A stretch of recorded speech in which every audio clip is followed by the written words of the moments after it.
I can tell you one thing for free. Making a graffiti defying cake is all about the structure.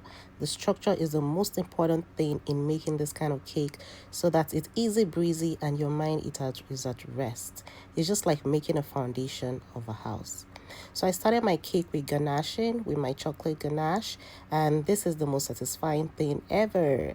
Like, it's so interesting how cake has evolved from, from coating your cake to now using chocolate ganache. And it makes a lot of sense because as long as your chocolate is the molten chocolate, which sets very quickly, your cake is going to be as hard as rock. And it's so easy to now cover the cake with fondant.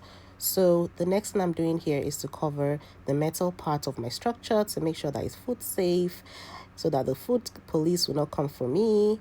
Okay, so I've already covered my cake and now I'm setting it up so that I can put it through the rod.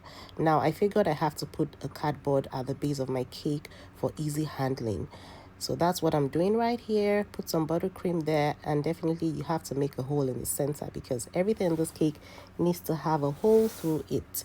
So I secure that and I flip the cake over. My heart is in my mouth, but I do it all the time anyway.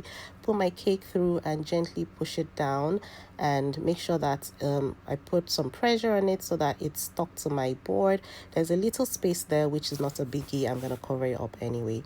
The next part is the most fun part. This is the part where I make the teddy bear. This teddy bear is a really strong guy because it's going to be holding up a whole lot of cake there. So what I normally do is I portion my fondant, which is already hard because I added extra Tylose powder or CMC if you may call it, and I'm molding the body of the teddy bear first. What I normally do is like share the fondant into two equal parts, and I have one part for the head and I have the same equal part for the body. So I'm starting with the body right here. This is quite a simple teddy bear. It doesn't have too much of moving parts. I've been making teddy bears for a really long time. I really like making them. So I'm screwing down the body of the teddy through the metal part of the structure, and I've already safeguarded that with cling film, and I'm making sure that everything is right and exactly how I want it. And next is making of the head, and I have to screw through the head so that I don't have to screw through the metal too hard. It just makes it easier for it to slide down. You see how easy that is? Look at my guy. He's already coming up. This guy is carrying some weight, so I have to make sure that I make him to perfection. Screwed in one hand and made the second hand, and make sure that I use some toothpick to secure the hand so that it doesn't fall off.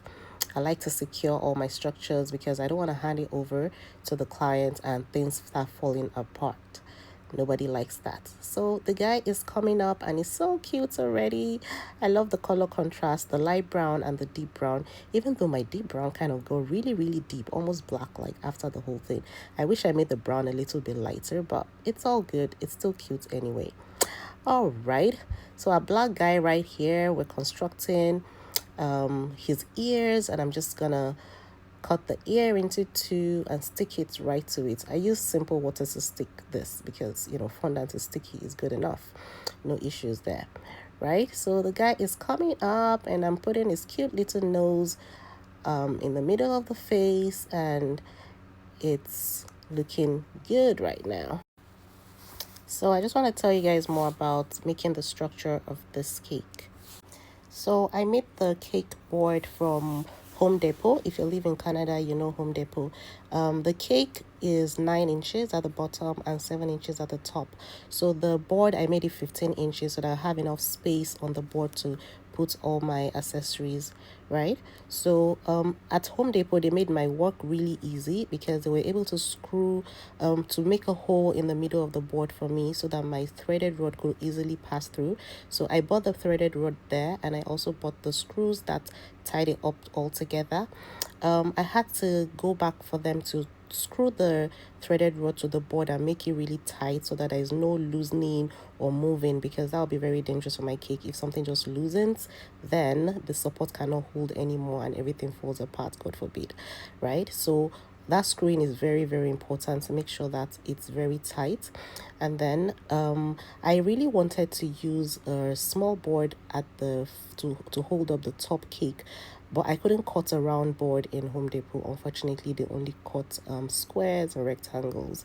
So I used this plastic that I purchased from Temu like quite a while ago. I just made a hole in the middle, and I was quite skeptical about it because it's not really that strong. But luckily, the cake I put at the top was a really light cake. And there it is. I'm so excited. I'm so satisfied. I'm so happy about the finishing of this cake. Here's a moment of truth, guys. Putting the cake up through the screw. The cake definitely has a hole through it already. So all I have to do is just make sure that I secure it easily and it sits perfectly on my little board over there. And now we have the illusion that the teddy bear is carrying the cake up. So guys, that's it.